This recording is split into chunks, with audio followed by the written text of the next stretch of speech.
चुंदरिया मंगाई पिया हमें पहिरावे, चुंदरिया मंगाई पिया हमें पहिरावे, चुंदरिया मंगाई पिया हमें पहिरावे।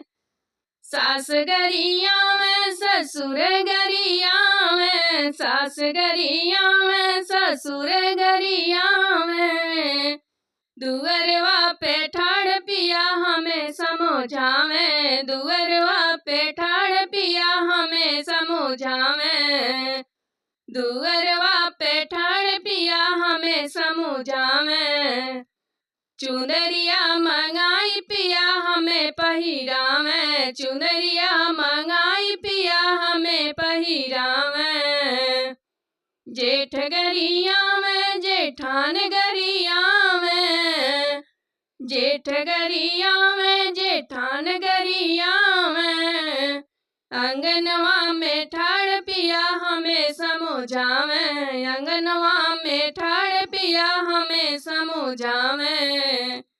चुनरिया मंगाई पिया हमें पहिरावे, चुनरिया मंगाई पिया हमें पहिरावे।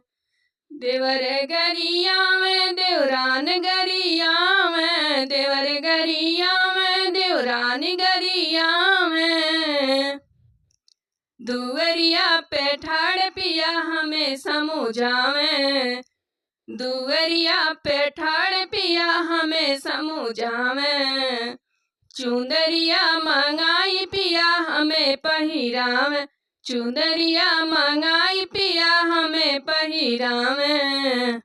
ननद गरिया में ननदोई गरिया में, ननद गरिया में ननदोई गरिया में, महलिया में ठाड़ पिया हमें समझावे, महलिया में ठाड़ पिया हमें समझावे, महलिया में ठाड़ पिया हमें समझावे।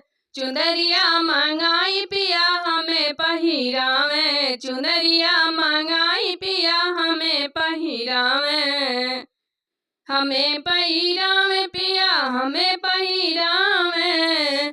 चुनरिया मंगाई पिया हमें पहिरावे, चुनरिया मंगाई पिया हमें पहिरावे।